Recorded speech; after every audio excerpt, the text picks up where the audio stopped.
Hi, everybody. I am recording this a bit on the late side, but welcome to Lecture 15, which is the second to last lecture of new material we are going to have, and appropriately, it's the second to last or penultimate week of classes. So the next lecture will come out on Wednesday, March 3rd, and anything that comes after that will be review. So we are ending on climate change, which is a unit that builds on a fair bit of previous Antarctic science we've learned, like climatology and Antarctic ecology. And it also follows the end of our human history unit. And so in a way, this continues the history of Antarctica because the modern history of Antarctica is really very heavily tied to the impact of anthropogenic climate change. And today's lecture focuses more broadly on the science of climate change, with Wednesday's lecture focusing more heavily on the specific effects of the current climate crisis in Antarctica, and also Antarctica's usefulness as a record of past climate change, which is something I've alluded to in past lectures. So we're approaching the end of the term, which is still kind of hard for me to believe because I am more used to the semester system still, quite honestly.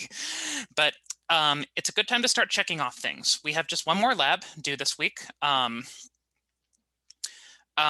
is the last lab on climate change, and it is due this Friday, March 5th at 11:59 p.m. There is no lab during Dead Week. Meanwhile, assignment number 2 is open now, and that is due on Sunday, March 14th, which is the Sunday of Dead Week, also due at 11:59 p.m. And that's designed so that you get that done before the final, and that you don't really have anything besides the final to worry about during finals week. And on that note, people have asked me if there's a deadline for extra credits, and now there is a little bit of a hard deadline, and the hard deadline is also March 14th, and that is the Sunday before finals week. And that's because grades are going to be due very soon after finals, and once finals week is around, the class is pretty much done. You take the final, and then I compile grades. So likewise, in addition to any extra credit reports that you might not have turned in yet, it is also it's also the deadline for letting me and the TAs know if there's missing or late assignments that need attention, like if there's something that's happened, or if you've missed a bunch of work because stuff has happened, or missed a bunch of schoolwork because stuff has happened, then let us know ASAP, but definitely before Sunday the 14th. And please make sure also that you look up who your TA is and ask them as well, because we both need to know about that. And they're the ones who deal with the grading and the labs directly. So the final will open on Monday, March 15th, and it will stay open until Friday, March 19th, 15, 16, 17, 18, 19. Yes. So that's basically going to be open all of finals week. Now, if you need to access the final earlier, let me know ASAP. I cannot really extend the final later than that because grades are going to be due soon after. And as I've mentioned with past quizzes, if you have issues taking the final related to gaucho space, do not wait to contact me. Send me an email the second anything happens so I can fix things. I will be checking my email pretty regularly that week. And I will have more detailed information about the final exam soon, but it's going to be very similar to the midterm and just about the same length. And I'm going to post a study guide next week, and the 2 lectures that I release next week are going to be devoted to exam review. I also wanted to mention that the evals for this course are open. There's a link here where you can access them, but I also believe that you've gotten them as automated emails. So you have that for all your classes, but in any case, there should be separate places. It should be clearly marked in there where you are evaluating the lab portion versus the lecture portion, and whether you're evaluating the TA or evaluating me and the lecture portion of the class. But anyway, that is open until Friday, March 12th at 11:59 p.m. I don't have any control over that. But that's not required, obviously, but if you would like to provide feedback on the class, do so before the Friday of Dead Week. And so some of today's material is going to be a bit of a retread, but with a new twist, because we are talking about a lot of the science up to this point has been, this is what the Earth looks like in a stable state, and we're no longer really in a stable period. So we're going to be talking about how climate change is affecting weather patterns and such. So we've talked about concepts like greenhouse gases before, but we'll talk more in depth about their effect on climate and how human activities have caused their levels to skyrocket in the past couple of centuries. And the second half of the lecture deals with the concept of the carbon cycle and examples of feedback in climate change. So way back when, we did geography and then we did climate. And one takeaway that I hope you had was that climate and weather are not the same. Weather refers to a single day's measurements, like the temperature that day, the pressure that day, the humidity taken that day, or maybe that week. And weather is data, just a few data points. Climate is the long-term average of those data, average annual temperature ranges, average rainfall, average air pressure, and stats like that. And the climate of a given area is generally going to be fairly stable within our lifetimes, although this, of course, is an assumption that is starting to fall apart now that human-induced changes are rapidly destabilizing everything. Climate is regulated by a number of different factors, but in general, on a scale of less than 1 million years, the primary factors are variations in the amount of solar radiation that reaches the Earth, which is primarily a product of Milankovitch cycles, the variations in Earth's orbit that I'll talk about again.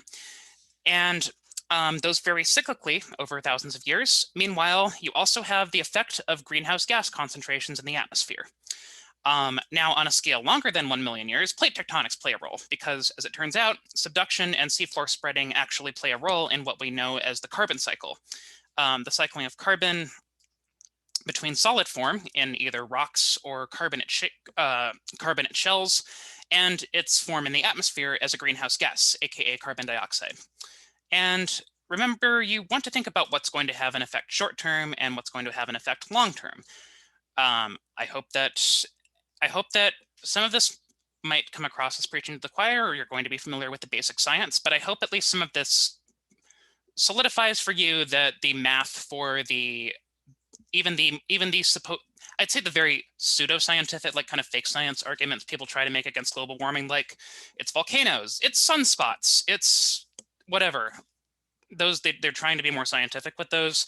The math does not add up, and hopefully I'll be able to convince you of that if that's not something you've studied much.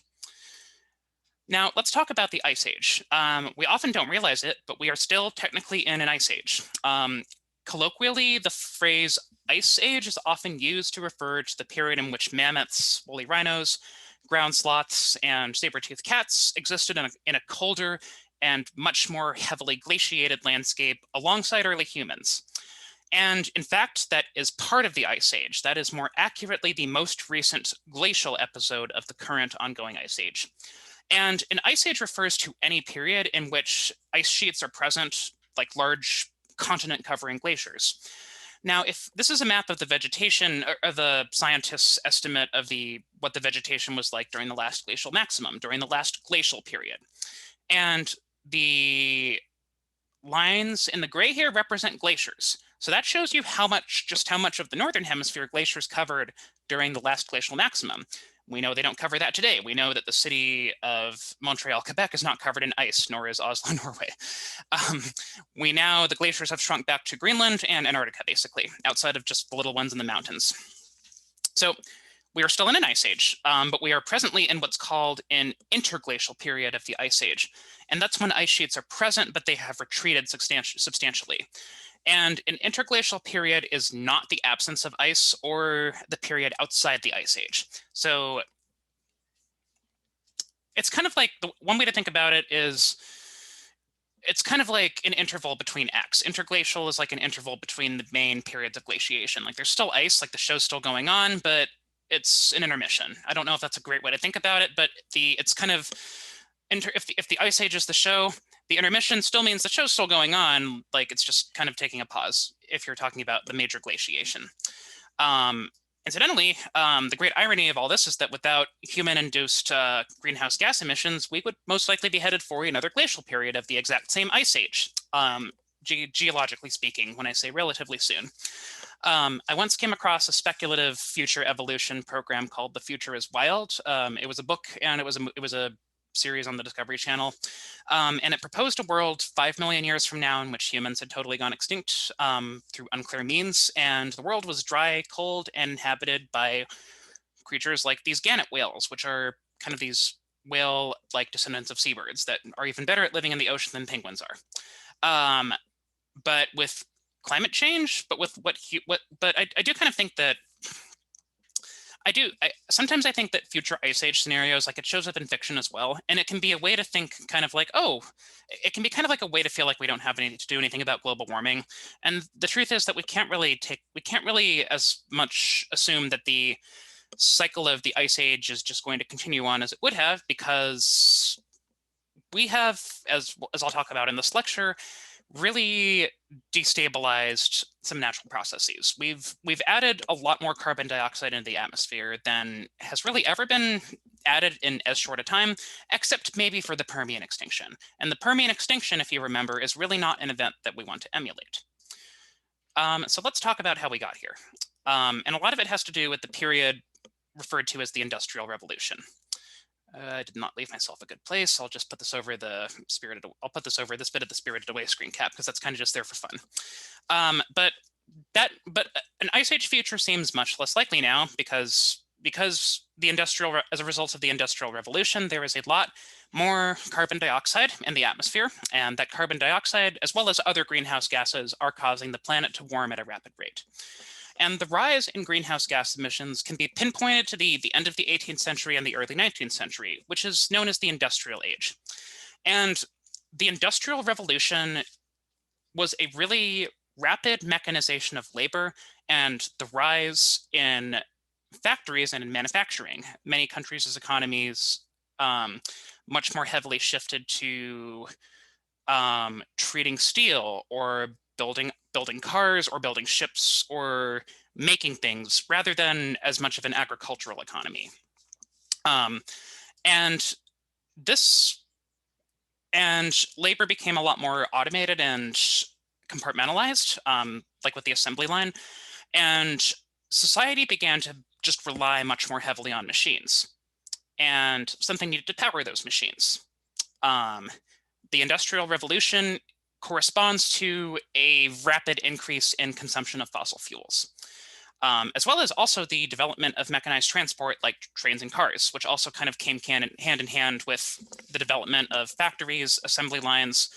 And as we know, trains, cars, and airplanes need fuel to run, and they usually rely on fossil fuels. Some trains are electric now, but even then, if that electricity comes from burning coal, then it's still related to fossil fuels.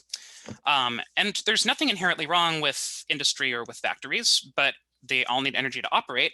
And during the Industrial Revolution, just about everywhere, whether it was industrialization in Japan, or industrialization in Europe, or industrialization in the United States, coal was the resource that people went to, or Australia even.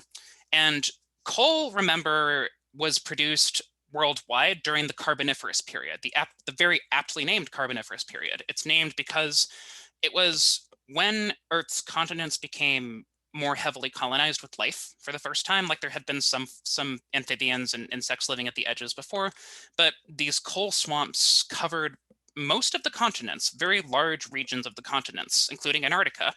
And they were producing so much vegetation that the rotting vegetation on the bottom would be kind of buried and compressed before it completely decayed. And over time, geologically, that became coal. And worldwide, rocks from the Carboniferous period have coal. The coal was pretty much all formed within the same window of time. There's been a couple of other little periods of coal formation, but most coal is from the Carboniferous period. So worldwide, the Carboniferous wasn't that long ago, geologically speaking. There are rocks with coal, and people had known that coal existed for a while. They knew it produced a lot of energy, and so it was a perfect solution for these new machines that required a lot of energy, like trains or foundries. And the coal found worldwide was valued because the chemical bonds within the hydrocarbons, the compounds made of hydrogen and carbon in the coal itself, contain a lot of energy. That's now why we know why fossil fuels are produce so much energy when you combust them, because the chemical bonds have a lot of energy, and combusting them releases that energy. And early on, it was also relatively abundant and easy to extract. Coal was kind of everywhere. Now, of course, you've probably come across stories about controversies related to mountaintop removal for coal mining, like is happening in West Virginia. And they're having to blow the tops off mountains because coal is no longer quite as easy to find. A lot of it's been extracted for industrial purposes, and it's becoming scarce. It's becoming scarcer, and it's becoming harder and more environmentally destructive to get it out, which is kind of a separate problem that's on top of coal's many problems. But in any case, coal was everywhere at the start, and people didn't really see any issue in using it. Outside of pollution, coal does noticeably pollute, even if you don't consider the greenhouse gases, but it produced a lot of energy. And oil is also valued because of the sheer amount of energy in the bonds in the hydrocarbons. And oil came into widespread use when people developed the technology to refine it into fuel for trains later on, for cars, for airplanes. And to this day, those are some of the biggest sources of carbon dioxide emissions, because transportation still very heavily relies on burning oil-based fuels. And coal and oil, along with natural gas, are collectively known as fossil fuels. That's because they originate as dead organisms. Coal originates as these dead swamp plants, and oil and natural gas are formed from dead plankton. And just about every facet of society worldwide became dependent on fossil fuels, from transportation and heating, or generating the electricity needed for just about everything. And the 19th century is really where the charts of carbon dioxide start to wander out of what is considered the normal range for the interglacial period that humans have been living in for most of their existence. And people didn't realize this at the time, of course. We're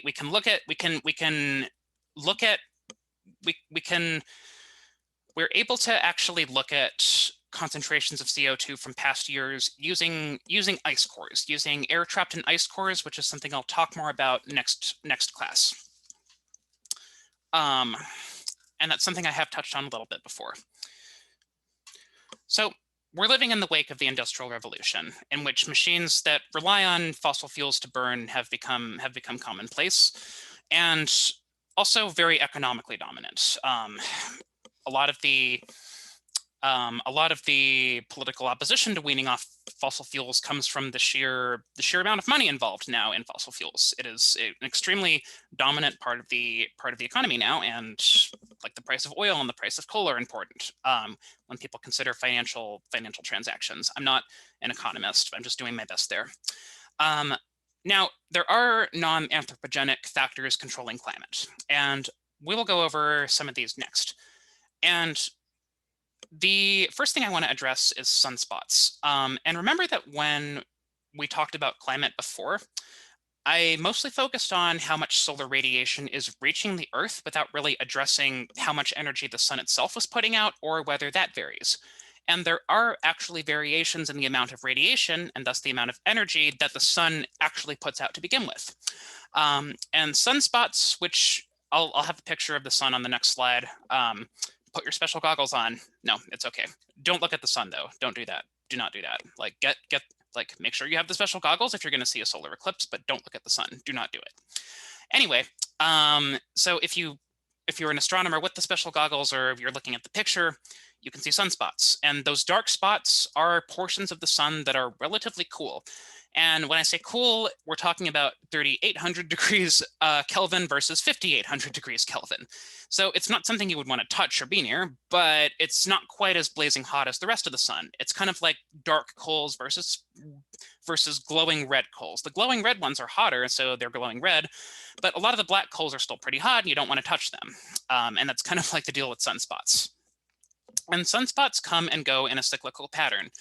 A maximum in the amount of sunspots seems to occur about every 10 years. And some climate skeptics have attempted to invoke sunspot cycles as a supposed alternative explanation for global warming. And it's one that sounds good until you look at the data. On this, don't worry about what all these trend lines mean, but together the overall trend is the amount of solar radiation reaching the Earth. And the amount of solar radiation put out by the sun itself.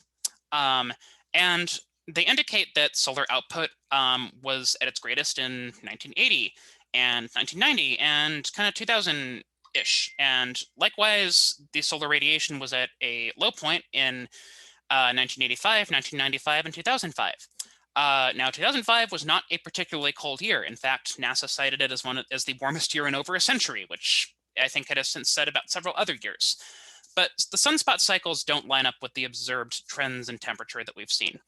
Sunspot cycles go up and down every 10 years. We've seen the temperature just creeping up and up and up since the Industrial Revolution. So the data don't line up in this case.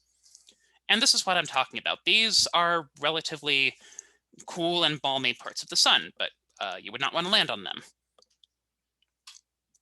Anyhow, I briefly talked about Milankovitch cycles before and alluded to their importance as long-term climate controls, and I'll talk about them in a little bit more detail here.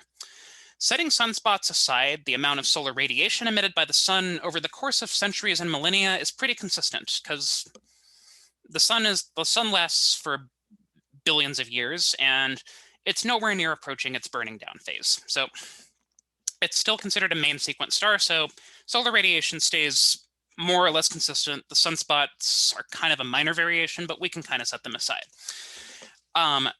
Earth experienced some variations in its orbit, however, that can affect how much solar radiation it is receiving, and then that will have effects on climate.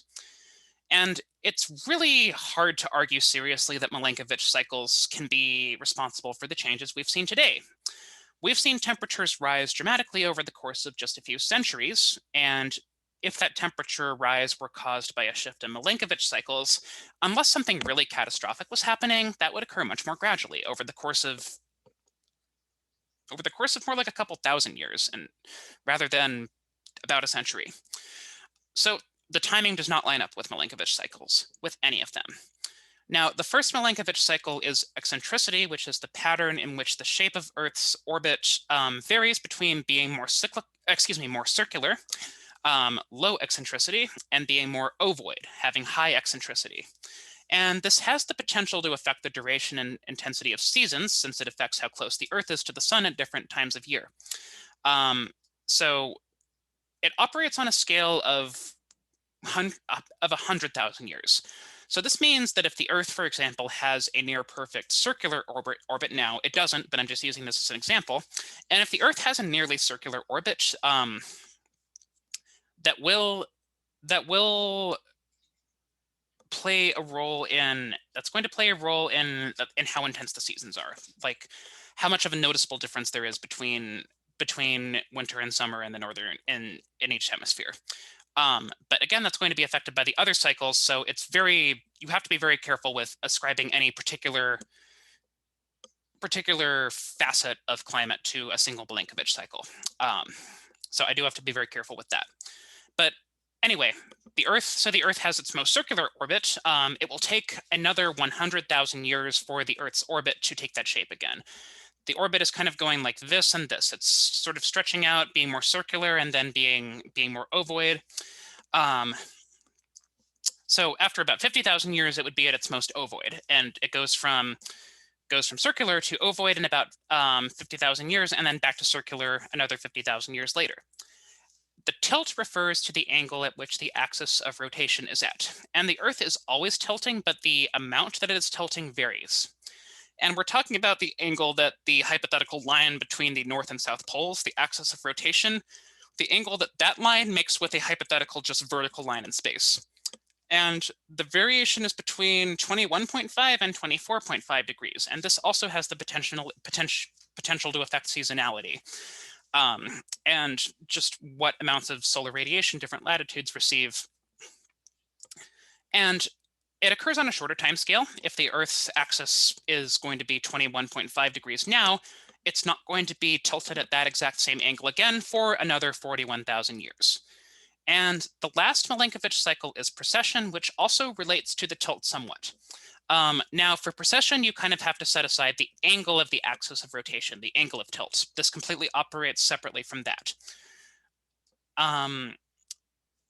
The hypothetical line along Earth's axis from the North Pole to the South Pole kind of points out in a specific direction in space. And that actually varies over geologic time. Earth is spinning, but separately from that, the direction in which the axis is spinning will follow this path over the course of 23,000 years.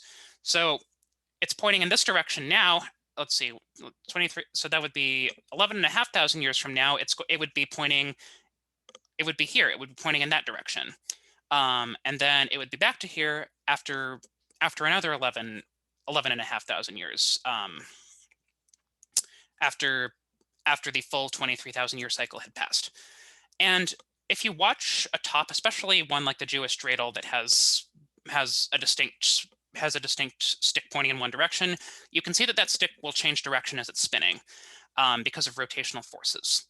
And the 3 cycles together do appear to have an effect on climate, but not a definitive one in which whether Earth is going through an ice age or not can be attributed to it 100%. Other factors like the amount of greenhouse gases are also important.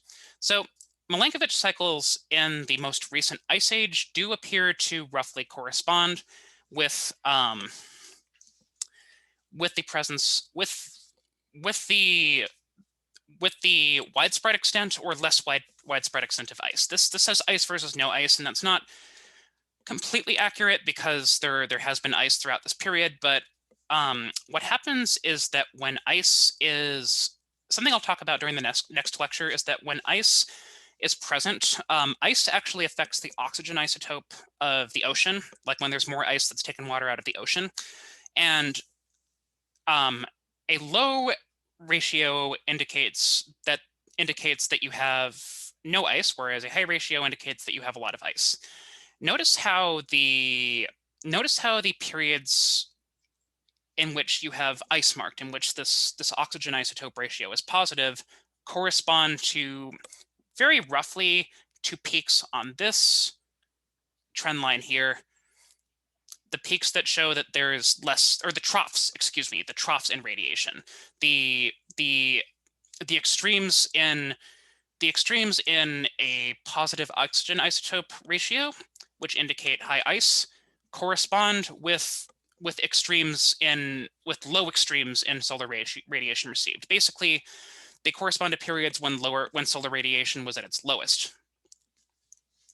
So what this is that they've basically using a mathematical formula they don't display here, taken the 3 Milankovitch cycles, the percent of eccentricity, the degree to which it's tilted, and what's called the precession index to measure what direction the axis is pointing in, and that produces an estimate for what the solar radiation Earth was receiving then, based on what status Earth was in at a given point. Because at a given point in time, Earth's orbit is going to have a degree of eccentricity. It's going to be either more oval or more circular. It's going to be tilting a certain angle, and the tilt is going to be facing off in a certain direction in space. And put those 3 together, and you can come up with a rough estimate for how much solar radiation Earth was receiving.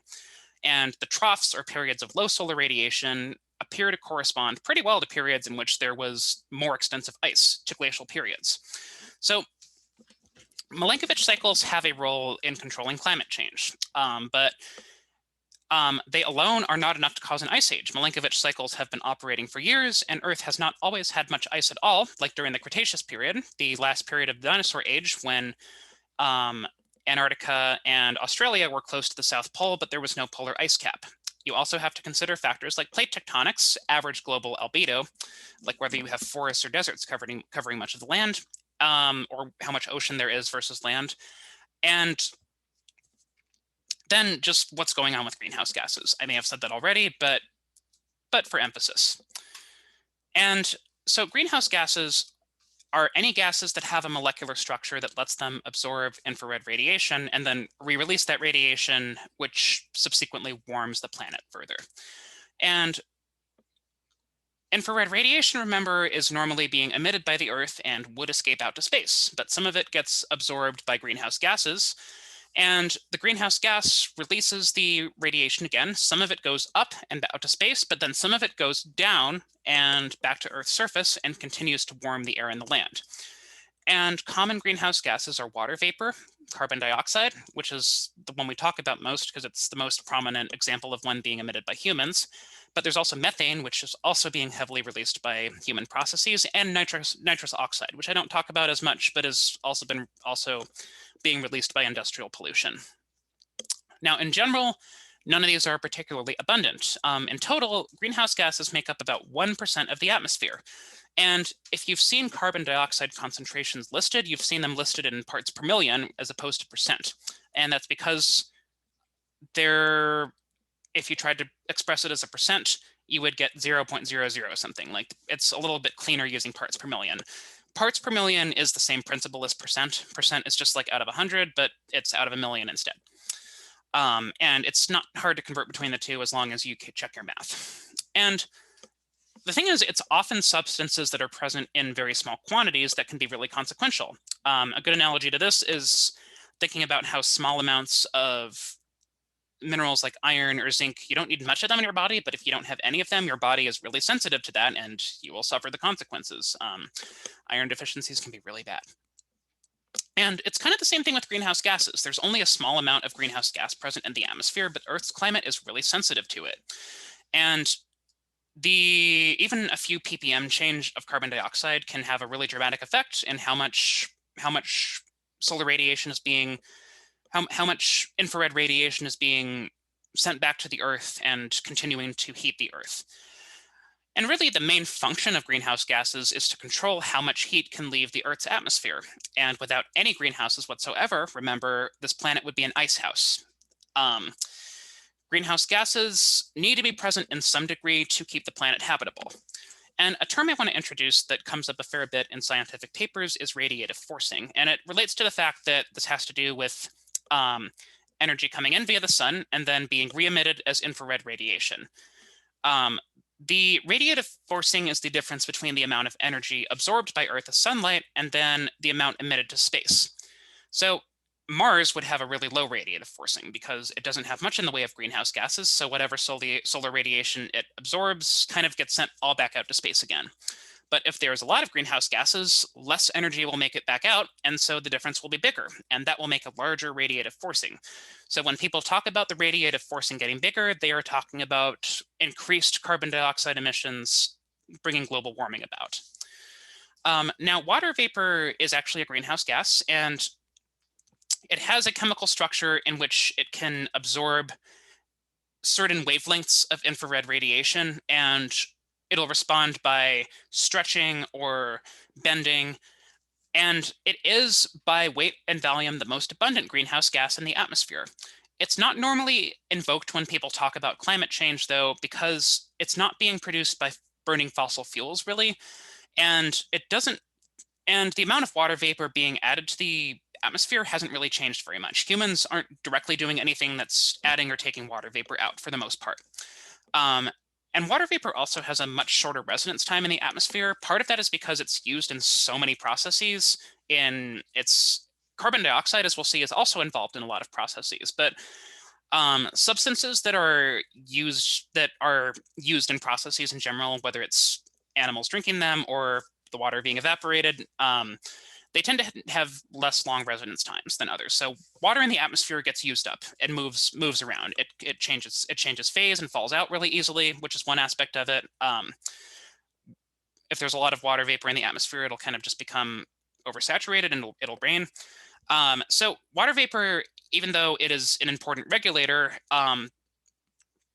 it's not really as much of concern. However, though, how much water vapor is present in the atmosphere in a given area, aka the climate of a given area, is going to be affected by changes in weather patterns that have been wrought by carbon dioxide emissions.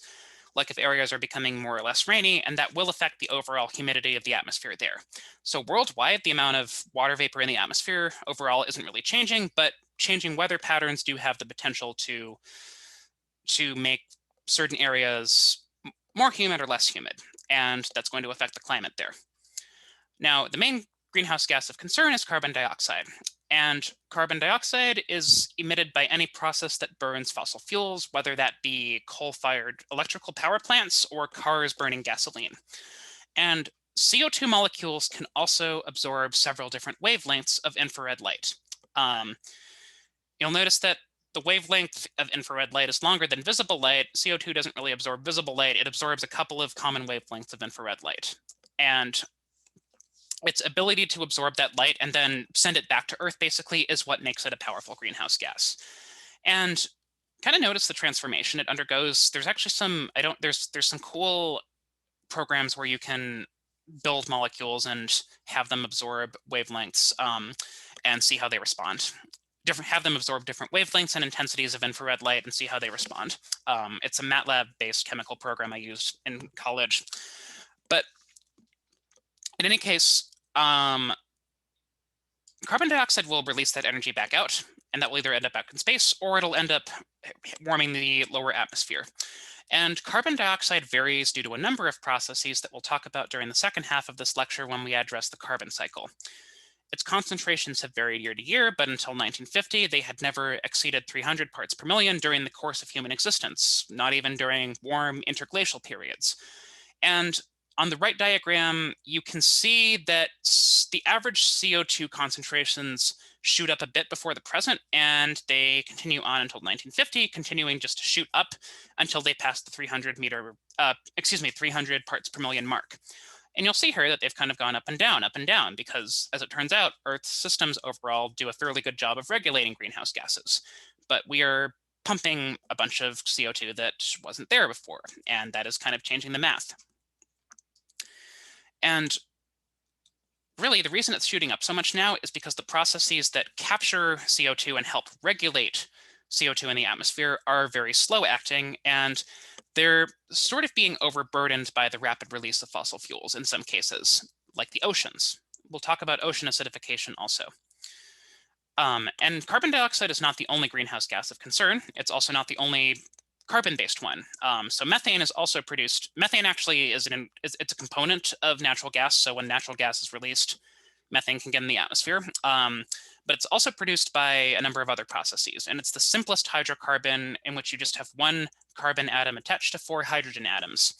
And it's the stinky gas. It's the gas that you get from farting cows. And the thing with methane is that there's less methane in terms of parts per million in the atmosphere than carbon dioxide. But this chart shows you the intensity of absorption, like how much light a single molecule can absorb.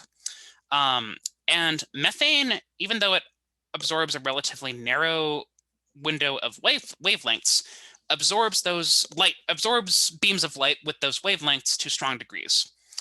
And so methane is just very effective at trapping and releasing infrared radiation back down to Earth. It's a much more effective greenhouse gas than CO2. And a lot of it has to do with actually the fact that since it's a more complex molecule, the different ways in which molecules kind of dance, like bending or the length of the bond changes or flipping over or whatever, those are kind of different responses to, those are kind of different ways to absorb light, and complex molecules can sometimes absorb more light because they can undergo more of those transformations. That's kind of just a side point, but that's one reason why methane is more of a powerful greenhouse gas. And so methane is, aside from being released from natural gas, it's also released by decaying material in landfills. Rotting garbage produces methane. Also livestock, I mentioned the farting cows. Cows produce a lot of methane, and there's also methane frozen in the permafrost, which is a layer of frozen soil in the Arctic that I'll talk about. And as that is melting, the methane that is also in that ice is being released as gas into the atmosphere.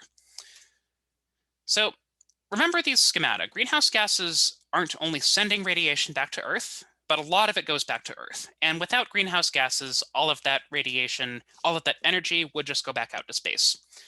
And greenhouse gases keep the planet habitable, but even small concentrations in even small changes in their concentration can have a noticeable effect on how much radiation gets trapped, and that will have consequences for patterns of ocean circulation and for air circulation, and that will have consequences for wildlife as well as for humanity, like possibly stronger hurricanes with more warming, and just make the planet warmer and less habitable overall.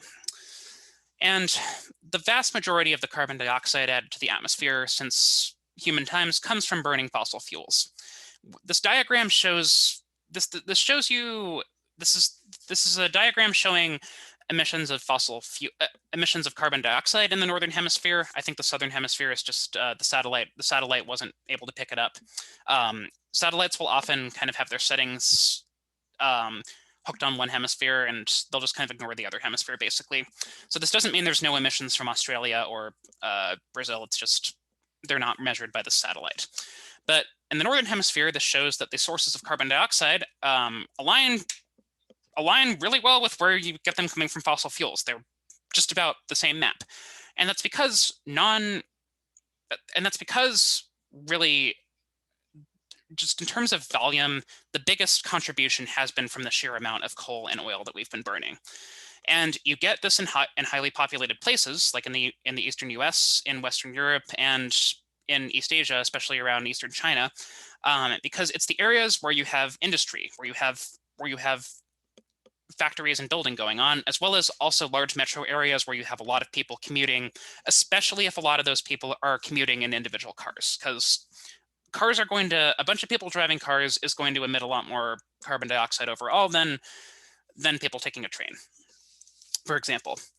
And the other anthropogenic sources of greenhouse gases are smaller in magnitude, but also of concern, and also related to general environmental degradation and destruction that can't really be ignored. So I mentioned cows earlier, and the amount of livestock grazing has increased really heavily as demand for meat, but particularly beef, has skyrocketed, and that's been with industrialization and with spending power, and also with the rise of fast food. A lot of it has to do with fast food just being everywhere, and with the demand for all those burgers, there becomes more of a need to raise cattle to make those burgers, and so a lot of forest has been cleared to make room for livestock, which is a problem in itself, but there's simply just a lot more livestock in general than there used to be. And cows and other animals that have the four-chambered stomach, known as ruminants, the ones that chew their cud and process hard to digest plant matter in their stomachs, they produce methane. That process produces a lot of methane gas. And more cows mean more methane, simply put.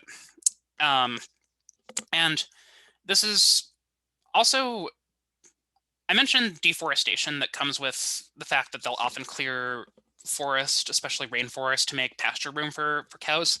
And what that does is that replaces long-lived plants with trunks and with bark and with hard woody parts that sequester carbon quite well, with shorter-lived plants that don't do as effective a job. So clearing land for livestock has kind of that double whammy effect. More cows means more methane, and then cutting trees down also means fewer plants to help sequester carbon, fewer long-lived plants, that is. I mentioned the permafrost earlier, meanwhile, and the permafrost is the frozen layer below the uppermost layer of soil in areas south of the Arctic, like in Alaska and Siberia. I went to Alaska to Denali National Park, and that's south of the Arctic Circle, but if you can still like poke a pole down into the soil and feel how cold it is when you bring it up, because the permafrost, the layer of ice, is not that far below. And it's mostly water ice frozen in the soil, but it also has frozen methane in it from the results of decomposing organisms. And the permafrost has really been thawing very heavily in the Arctic region, and that's releasing methane. So that's an example of a feedback cycle in which an effect brought about by global warming, aka permafrost melting, is actually that result is also speeding up global warming because it's releasing methane. Yay, not. And also there's the fact of landfill. One good reason to reduce garbage production is that when human garbage decomposes, it produces a lot of methane. And a lot more land area has been converted to landfill as human civilization has quite simply started producing a lot more garbage, industrial waste, and a lot more plastic, and also just a lot more food waste, but less composting and more food just ending up in the trash than before, as our society has gotten less agrarian. And this last chart I have before I move on to the second half of the lecture is a breakdown of the different sources. And about a third of it is from burning coal and sometimes oil to make electricity. About a third is from transportation, from cars and from planes burning oil-based fuels, and then from, unfortunately, from trains and electric cars that rely on electricity